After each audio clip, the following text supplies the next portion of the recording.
Welcome to DMS News. I'm Savannah Noriega. I'm Yahaira Bejarano. And I'm Yasmin Ramirez. Here is a video from our special guest from Thursday. May I have an envelope?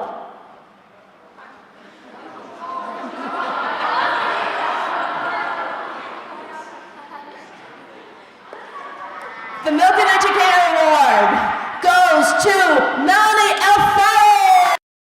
You gave it all you've got, and I hope you understand. We think you are special, so we'll give you a hand.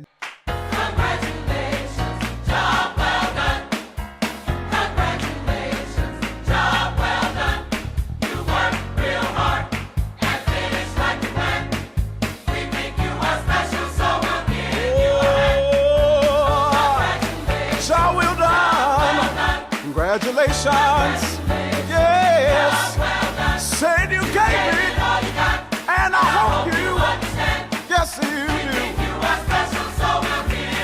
we think you are special, give you a hand.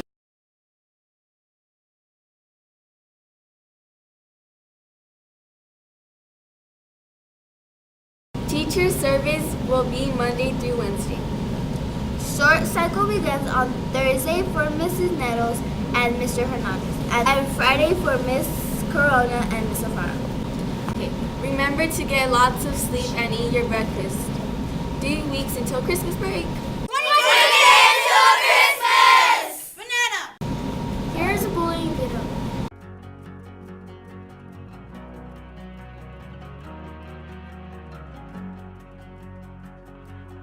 While most bullying is verbal, some of it, especially among guys, is physical. Some people are getting constantly pushed, punched, or tripped in the hallway. Or they may get their lunch trays knocked down or their milk poured over their heads. If this is happening to you, how can you make it stop? Like we've been teaching you in these video lessons, there are actions that are crimes and should be treated as such. It is not helpful to think of them as bullying. People who commit these crimes against you deserve to be punished. No one is allowed to cause true damage to your body or property, or even to cause you serious pain. If someone bashes you over the head with a baseball bat or punches you hard in the nose, that is a crime called assault and battery. If someone knocks your computer down and it breaks, that is vandalism. If someone takes your cell phone from you and doesn't return it, that is called theft. They should not get away with such crimes, and they should be made to pay you back for the damage they caused you. It is appropriate to inform the authorities. I need to warn you, though, going to the authorities doesn't automatically make things better. You need to prove that a crime was committed, and that isn't always easy. When the authorities, whether they are police of school or school administrators, interrogate your alleged attackers, they're likely to deny it and even to blame you. And one thing that is almost certain to happen is that they are going to hate you. That's because one of the meanest things you can do to people is to get them in trouble with the authorities. They're likely to want revenge against you and may do something even worse to you. So, what should you do? Use the golden rule. How would you prefer that they handled the situation? Would you want them to go right away to the authorities, or would you want them to talk to you directly about the problem? Of course, you'd prefer they talk to you directly. And would you prefer that they speak to you angrily and threateningly, or in a calm, friendly manner? The second, of course. So, leave the authorities as a last resort. First, talk to the people who hurt you directly, without anger, as though they are friends who did something wrong rather than enemies who need to be defeated. You may need help to get this started. Maybe you can tell your school principal that you would like to hold a meeting with the people who hurt you, or ask your parents to set up a meeting with the parents of the students who hurt you. When you talk to them, calmly and politely, explain what was done to you and how it hurt you. Then they are more likely to admit what they did and to offer to make it up to you for the harm they caused. If these efforts don't work, Let them know that you would hate to get them in trouble, but they may leave you no choice. If they still don't acknowledge what they did to you, then you may need to go to the authorities. Still, don't get angry when you do this. Just let them know that you wish you didn't have to go to the authorities, but you have no choice. Now, what about ordinary repeated physical attacks that aren't really hurting your body, but they are annoying and you feel angry or humiliated? The first thing to ask yourself is, are they angry with you? If so, they may look like bullies to you, but they feel they are your victims. If they're angry, it means they don't like the way you are treating them, so they get back at you by attacking you. Are you giving them dirty looks or insulting them or talking badly about them to other people or threatening them? Are you telling the authorities on them? If you're doing any of these things, from their point of view, you are the bad guy and they feel justified attacking you. So stop doing these things for a week and see what happens. If they stop attacking you because they are no longer angry with you, great. It's most likely, though, that they're pushing you around just for the fun of it. If they are not causing you real pain or injury, and they're not angry, they're just laughing when you get upset, you can be pretty sure that the real reason they do it is because you're getting upset. So don't give them this satisfaction. If you're not hurt, act like nothing happened. They'll respect you more because you're tough and don't get upset by nonsense. They also won't be having any fun. They'll try some more, but when they see you never get upset, they'll probably just stop. If they nevertheless continue attacking you, or if they are actually causing you pain, don't keep quiet about it. An effective response is to ask them in a calm, curious tone, "Are you mad at me?" This will turn the situation from a physical one into a verbal one.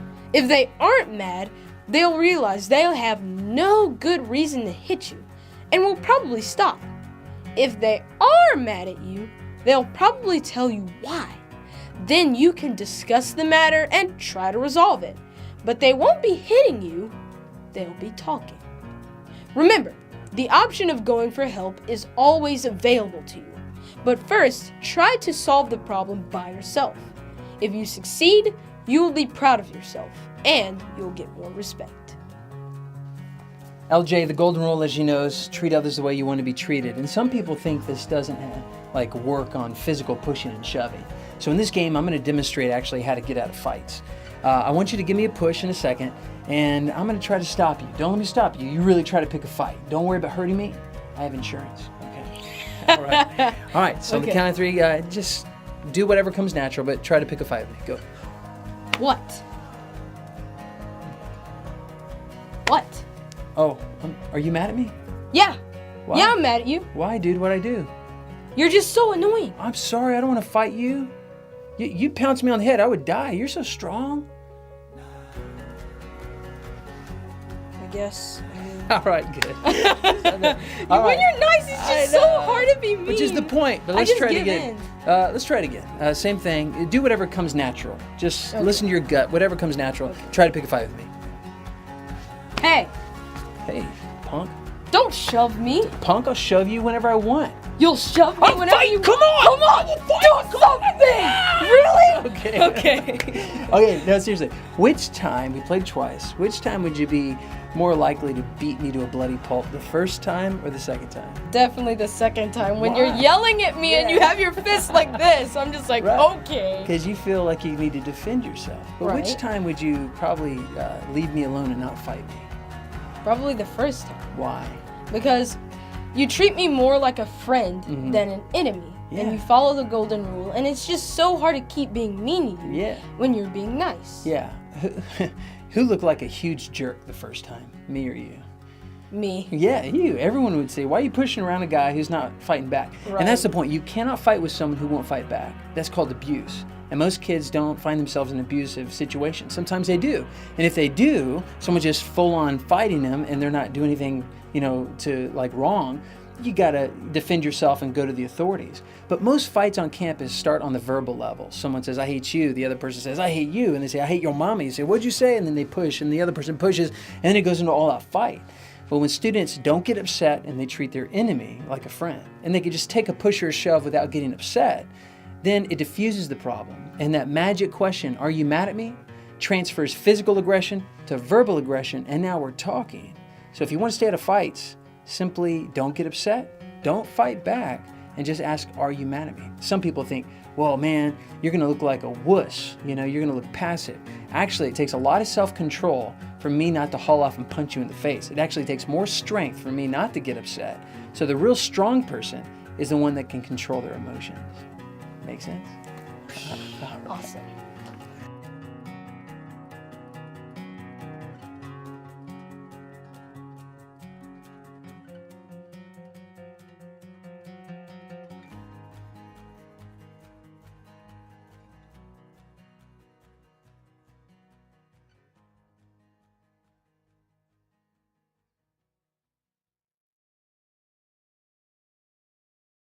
Here's a motivational. There is nothing as powerful as a changed mind. You can change your hair, your clothing, your address, your spouse, your residence. But if you don't change your mind, the same experience will perpetuate itself over and over again, because everything outwardly changed, but nothing inwardly changed.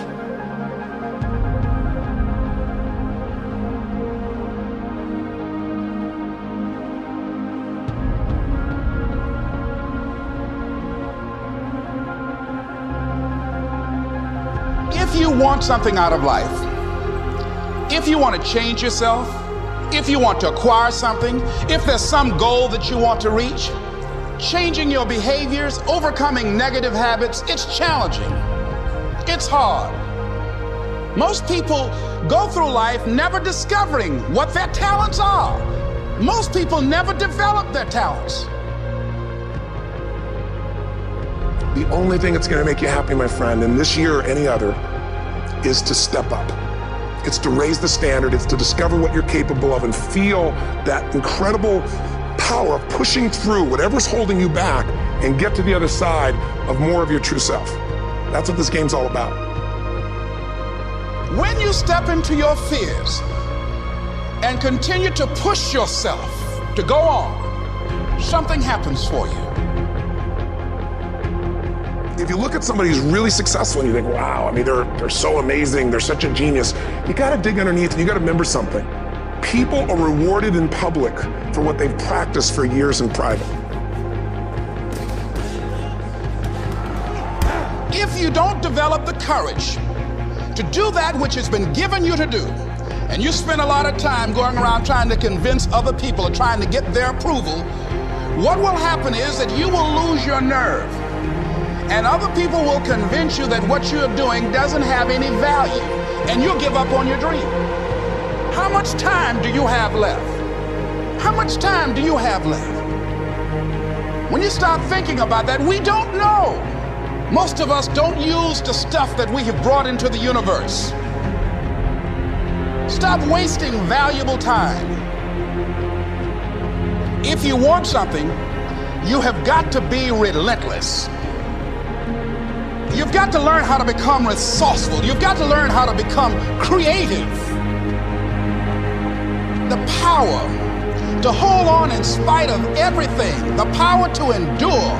This is the winner's quality. The hunger, the ability to face defeat again and again without giving up. This is a winner's quality. What this power is, I cannot say. All I know is that it exists, and it becomes available only when a man or a woman is in that state of mind in which he or she knows exactly what he or she wants and is fully determined not to quit until they find it. There's greatness in you. And you've got to learn how to tune out the critics outside and the critic inside. So I'm going to harness my will, and I'm not going to let anything stop me. I deserve this.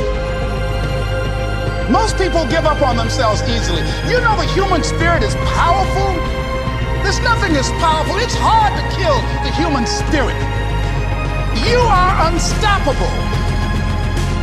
Live your life with passion, with some drive.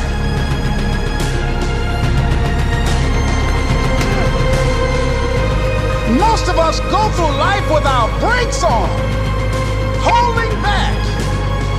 Decide that you're going to push yourself. You've got to focus on you. And as you convince you, as you sell yourself every day, you will begin to see a difference in the things that you're doing. Selling yourself on your ability to perform a job, to achieve a certain objective. Telling yourself every day, here I go again. And I got what it takes. This is my day, and nothing out here is going to stop me.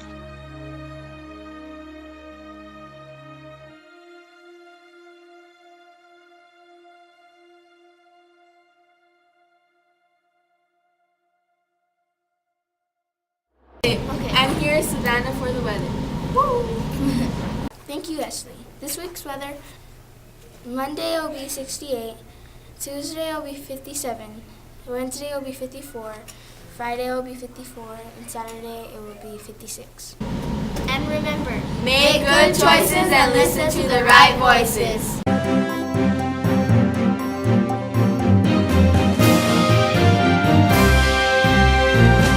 Let's go!